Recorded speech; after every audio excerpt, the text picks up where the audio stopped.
Hello, my name is David, and I would like to talk about the topic that is very dear to me, and this is autoscaling. So I had a certain project when I needed to autoscale, and it boiled down to me understanding a lot of different scaling options that there are inside of the Kubernetes. So just a few details about me. My name is David Pech, sorry in the Czech pronunciation. I currently work for a company called Wrike. So we are software as a service providing some project management platform. I'm originally a Java developer, but I've transitioned to the infrastructure field, and now I'm team leading one of the infrastructure teams in Wrike. If you talk about serverless, what comes to your mind? There are no servers, right? As the name suggests, it's obvious. So I have an experience from the project when we are running a lot of AWS Lambdas. And I'm not like big fan of AWS in general, to be honest, but still this is a perfect technology for demonstration. So the first thing that you will understand is that they are significantly more pricier than running your workload without them. Fair enough. You have a limitation that you have only one request in flight per your instance, which is not very natural for a Java person like me. If I would typically prefer maybe much more to spin up a large beefy server with a lot of connections to the database, etc.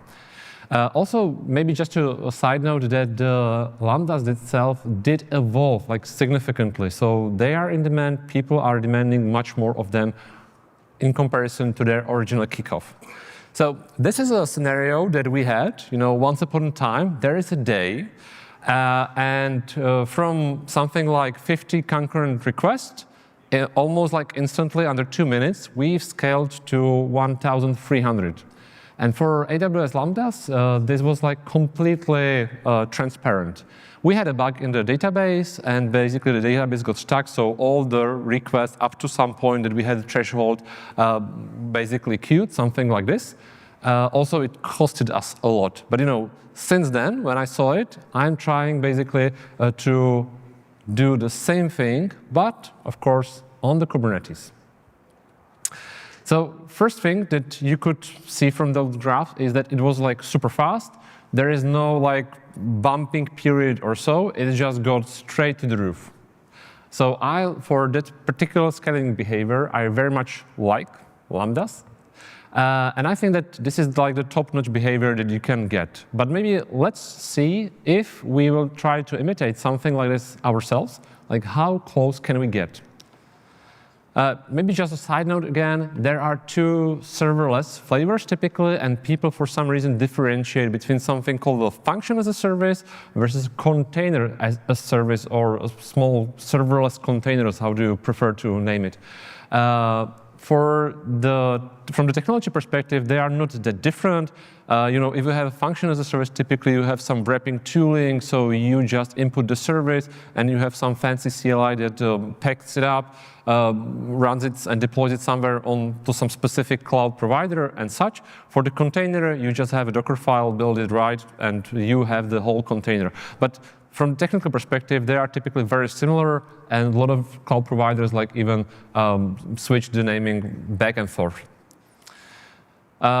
Very important note, again, is the Kubernetes node level scaling. So of course, if you would like to scale pods, which is our ultimate goal, you need to think, if your pods will reach your node capacity, what will happen next?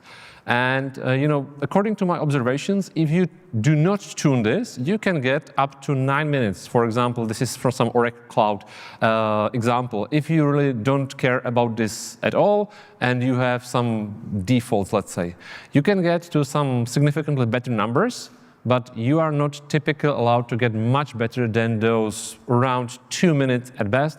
Also, it depends on what you are having there in the cluster, which daemon sets you had, as such. Maybe you are trying some virtual node thing. Typically, this can add up even more. So for now, let's assume that we have unlimited nodes, and we will just focus on scaling the pod scaling problems. Pod is not like easy to compose typically and start. So there is something like a pod lifecycle, and I just would like to emphasize that there are several steps that can slow down your pod from starting up. So would you like to attach some shared volume? Why not, right? Maybe you have multiple containers in that pod, right? Maybe you have some startup probe. And really, if you would like to scale, you need to do this exercise that you will really like collect all those timeouts and just sum them up, so you will get some reasonable total number how fast your container can really scale. If you compare it, what WASM, server-side WASM might offer, this is like pretty interesting differentiator, I would say. Image pools. Again, even today there was a nice session on caching images on the node level, but typically image pools are like not completely transparent. It adds additional time to your workload, and you typically need to somehow speed it up. You can use proxies, you can use some other tricks like image preloading, but it just is that this is some extra work that you need to input, so you won't see large numbers for image pools. Again, if we compare it to the WASM promise, we could get to maybe 1 or like 10% of image size, maybe even smaller. We will see. So because the people typically don't have an experience with autoscaling, I've just put here some and assembled some numbers, so you have some like ballpark idea where we are at. So of course, if we have a small container like Nginx, we will be in the units of seconds. But once we progress, and to be honest, like a middleweight Java application, 150 megs probably is like not a typical Java application, but well, let's play this with me. You can see that these pool times are significantly high, and to be honest, this is something you get from Docker Hub or so. So if you don't tune the images, if you don't have a local mirror or something like this, you could add easily half a minute just on the image pool. So just beware of this. Also, the startup time is non-trivial. The last entry here, the heavyweight application, is having some startup probes. So these add significantly. Also running multiple containers, or even like having init containers versus regular containers there is not ideal for autoscaling.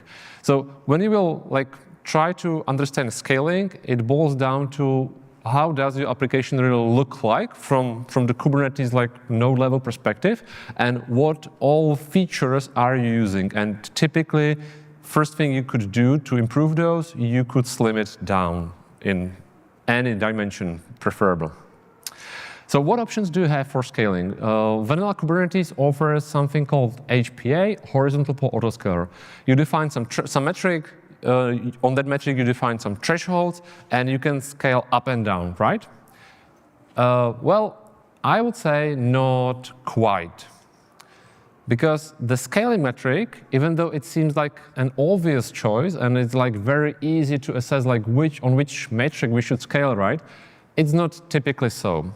So maybe just for the comparison, a reminder that in Lambdas, we had one in-flight request limitation. So one request means that we would be having one container.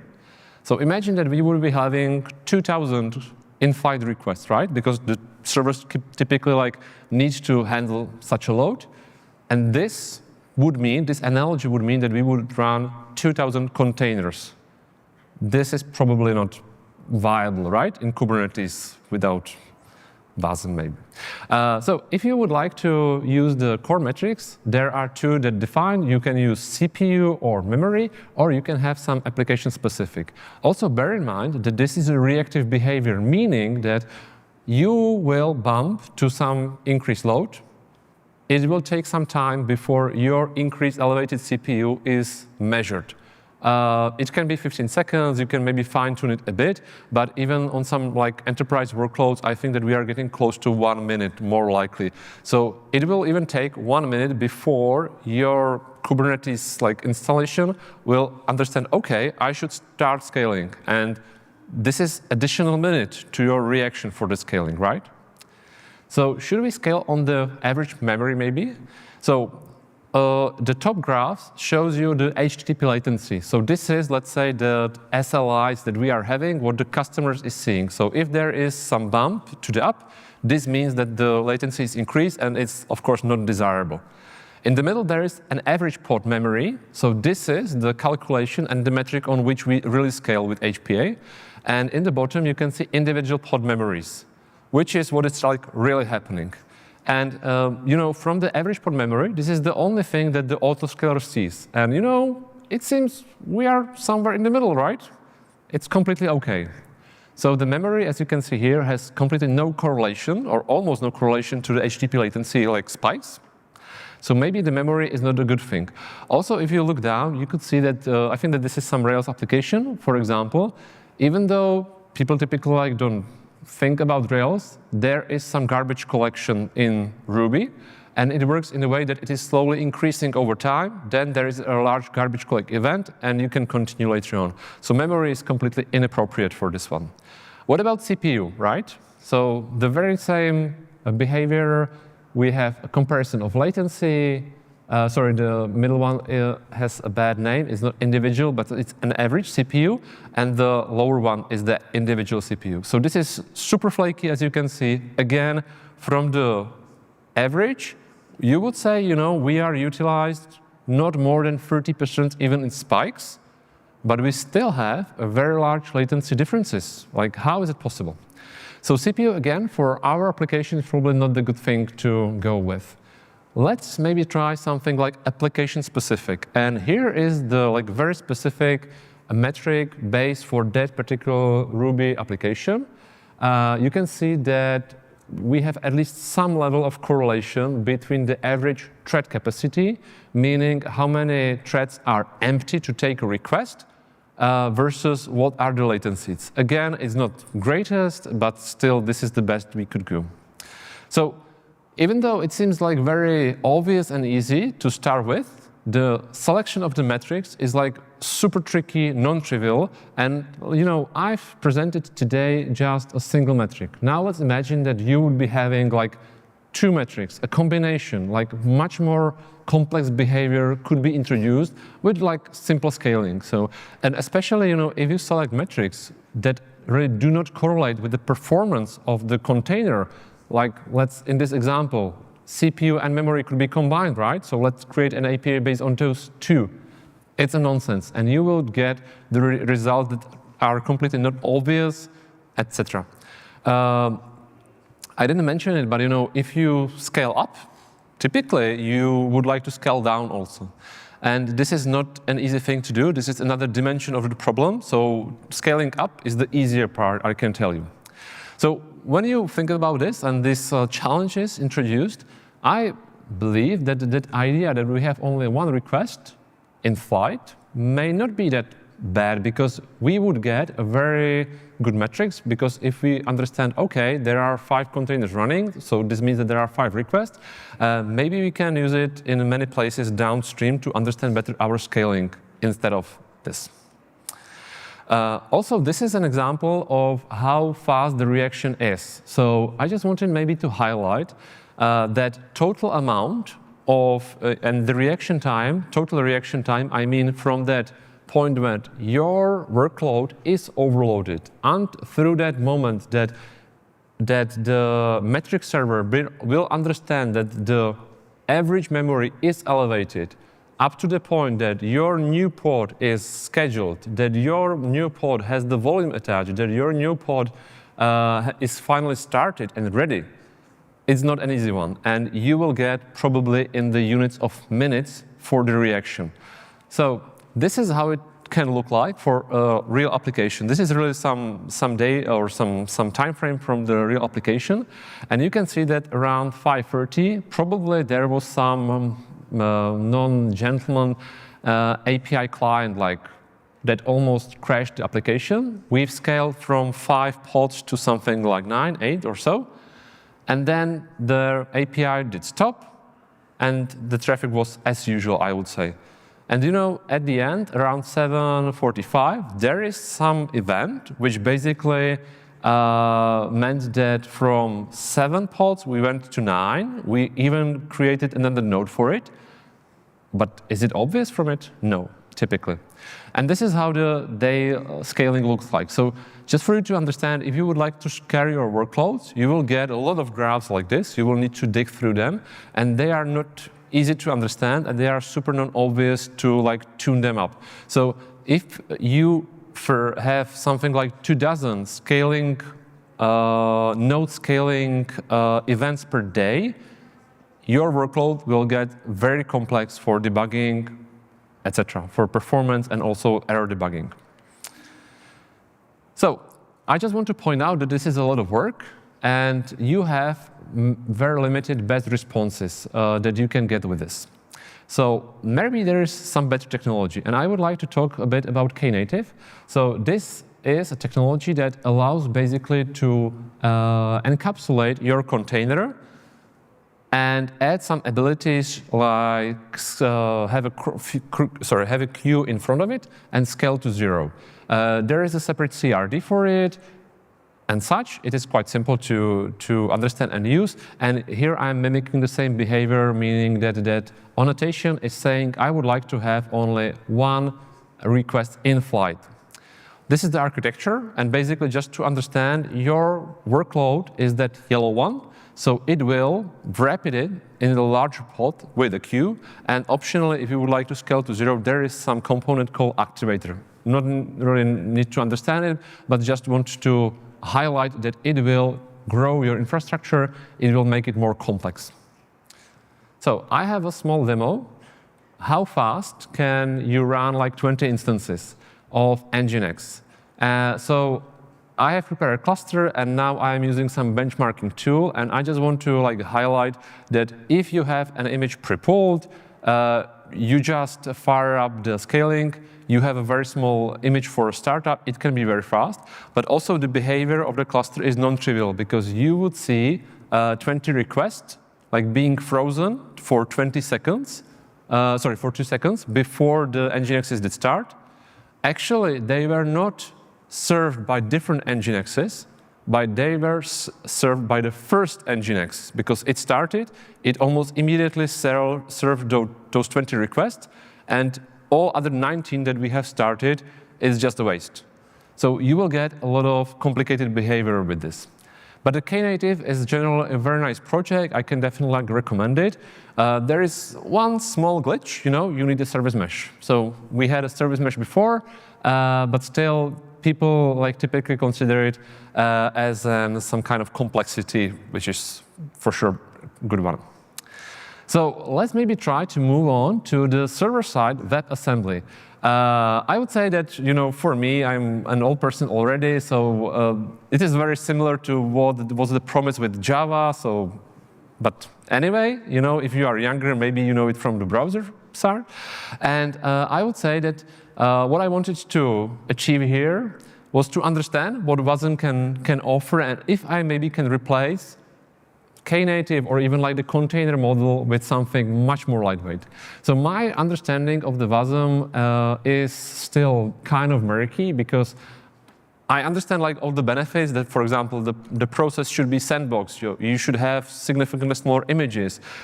Interpreted languages bring part of the interpreter, for example, garbage collector, to the image itself. Some can be directly compiled. And people talk about WASM for years.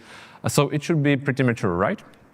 Well, this is the scenario that I wanted to achieve, and I'm really an end user. I'm not a WASM expert at all. I wanted to parse HTTP request. I wanted to check some authentication token, and I wanted to simulate and connect to the database and simulate a bunch of requests and return some JSON. This is a pretty typical lightweight application. What do they do? And previous year when I've tried this, I have completely failed. So when I wanted to use Java for the language, it was a complete failure. When I switched to Go and I wanted to simulate something like non-trivial, it was again a failure next to failure. So time.sleep does not work. There were execution limits and some niche internal boundaries that I didn't understand, meaning that, for example, when I did a for loop with the 10 iterations, it went through perfectly. If I've increased to 100, it completely failed and crashed the whole application, etc. I didn't know how to debug. And at that point, I understood that the Spin SDK has some proprietary implementations of the, but like there should be WASM interfaces which are not yet ready, so I've needed to use some proprietary library. So after several days of work, I basically reverted to some Hello World example with the SQL, which was like the largest application I could like create at that point. What was very nice at that point was the KWASM, meaning that basically the idea was to reuse the whole Kubernetes ecosystem and basically to bring the WASM just by switching the runtime clients on the pod level, which is extremely nice idea. Also, this means that you can reuse the OCI specification for packaging your application, and this makes perfect sense. So this was very promising for the Kubernetes person like me. This is how it looked like, my debugging. So understanding how does on the node level the KWASM performs different performance per request, which was like very widely like differentiating some errors that brought down either the instance or everything. It was like very experimental at the time, but still, I wanted to redo this, and I wanted to bring something really like reasonable to WASM. So I can definitely recommend the book. I've got one copy. It is in some early access program, but definitely if this can describe today what is the status of the ecosystem on the server side, it's wonderful.